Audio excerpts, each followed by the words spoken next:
Bugun sizlar bilan klinikamizda tez bo'shanish muammosini qanday qilib davolashimiz haqida ochiqchasiga gaplashamiz.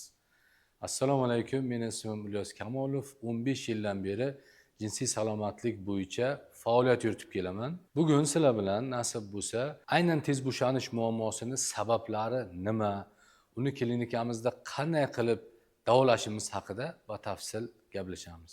Xo'p, asosiy qismga o'tadigan bo'lsak, tez bo'shanish muammosini kelib chiqish sabablari nima? Ya'ni buni sabablariga keladigan bo'lsak, birinchi bo'lib eng ko'p tez bo'shanishga sabab bo'ladigan omil bu uzoq vaqt onanizm, ya'ni 5-1 odati bilan shug'ullanish. Bundan keyingi o'ringa uzoq vaqt sovuq joylarda ishlash natijasida prostata bezidagi har xil shamollash, ya'ni siydik yo'llaridagi har xil shamollash kasalliklari sabab bo'ladi. Bundan tashqari boshqa sabablar ham bor, lekin ular demak asosiy o'rinda emas. O'sha jinsiy a'zodagi muammolar, ya'ni yaratilishdagi muammolar, bundan tashqari asabdagi muammolar va hokazo boshqa muammolar ham tez bo'shanishga sabab bo'lishi mumkin. Klinikamizda ushbu muammoni hech qanday operatsiyalarsiz, og'riqlarsiz bosqichma-bosqich davolaymiz. Bu qanday bo'ladi? Birinchi bo'lib bemorga to'g'ri tashxis qo'yib olamiz, ya'ni bemorni bir nechta mutaxassis bilan birgalikda tekshiramiz. Ya'ni tez bo'shanishga nima sabab bo'lgan, qaysi omil sabab bo'lganligini aniqlab olamiz. Agar bemor uzoq vaqt demak onanizm bilan shug'ullangan bo'lsa, qanaqa muammolari bor, qanaqa o'zgarishlar bo'lgan yoki shamollash kasalliklari bo'lsa, bu haqda ham demak batafsil tekshiruvdan o'tkazib aniqlab olamiz. Tez bo'shanish muammosiga olib keluvchi sabablar hammada har xil bo'lganligi sababli har bir bemorimizga demak individual yondashamiz. Barcha tekshiruvlarni o'tkazib bo'lganimizdan keyin davolashni boshlaymiz. Demak biz aytdikki, tez bo'shanish muammosi bu kasallik emas, asorat hisoblanadi. Shu sababli birinchi bo'lib shamollash va o'sha nevrologik asoratlar bartaraf qilib olinadi. Busiz demak tez bo'shanish muammosini hal qilib bo'lmaydi, keyingi bosqichga o'tib bo'lmaydi. Shu sababli birinchi bo'lib bemordagi o'sha shamollash va asoratlar bartaraf qilib olinadi.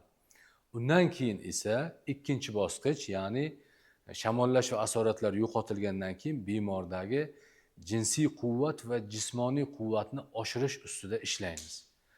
Endi bemorga jinsiy va jismoniy quvvatni oshirib bo'lganimizdan keyin aloqa davomiyligi ustida ishlanadi. Ya'ni bemordagi barcha muammolar bartaraf qilinib bo'lgandan keyin aloqa davomiyligi uzaytirish bo'yicha texnika tushuntiriladi.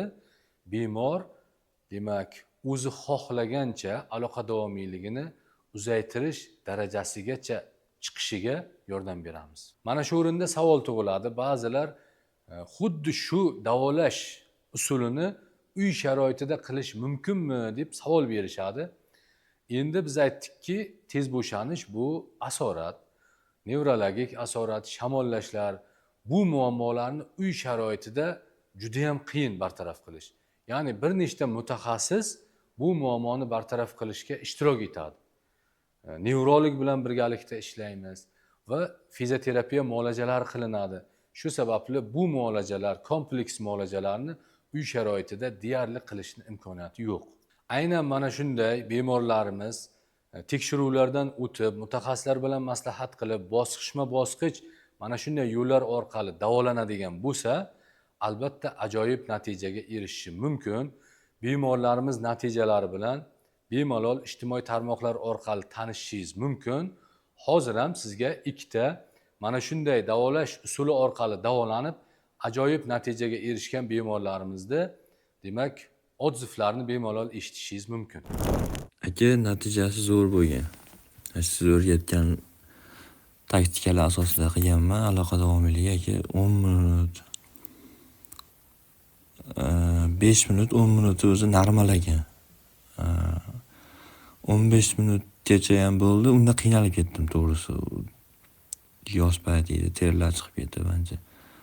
Kema ham bo'lgan, o'lgan paytlari bo'ldi. Endi masalan 2-3-da endi. Har kuni qilardim. Kuniga 4 mahal, 5 mahal ham bo'lib ketgan paytlari bo'lgan aka.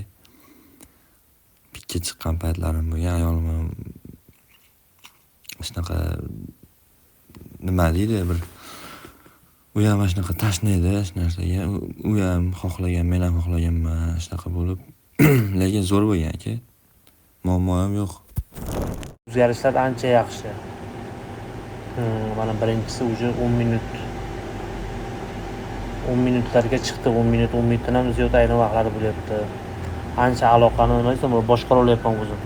Xulosa qilib aytadigan bo'lsak, mana klinikamizda tez bo'shanish muammosini kelib chiqish sabablari, uni bartaraf qilish yo'llari haqida mana tanishib o'tdik.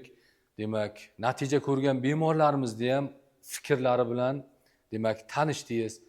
Muhimi bu muammodan uyalmaslik, vaqtida bartaraf qilish.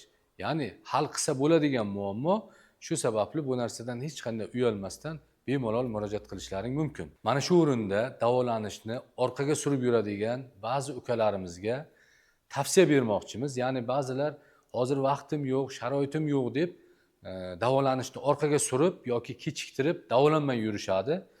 Aziz do'stlar, bu asorat, ya'ni tez bo'shanish bu kasallik emas, asorat. Demak, buni bartaraf qilmasak, o'zidan o'zi yo'qolmaydi. Aksincha, agar siz bu narsani davolamay orqaga surib yuradigan bo'lsangiz, yana ham ahvolingiz yomonlashishi mumkin, oilaviy munosabatlaringiz orqaga ketishi mumkin. Shu sababli davolashni orqaga surmasdan muammoni bartaraf qilib, hayotimizda demak oldinga qarab davom ettiraveramiz. Agar siz mana shunday muammolarni o'z vaqtida bartaraf qiladigan bo'lsangiz, o'zingizga bo'lgan ishonch ortib, ruhiy tushkunlikdan o'zingizni saqlagan bo'lasiz va oilaviy munosabatlar ham yaxshilanadi. Faqat sizda xohish va istak bo'lsa bo'ldi, vaqt, imkoniyat, hamma narsa topiladi. Demak, oilaviy baxtingiz bugungi qaroringizga bog'liq. Agar sizda tez bo'shanish muammosi bo'lib, siz bu muammodan qutulib, aloqa davomiyligini o'zingiz xohlagancha uzaytirishni va ayolingiz oldida uyalib qolishni istamasangiz, hoziroq quyidagi raqamlarga qo'ng'iroq qiling, biz sizga yordam beramiz.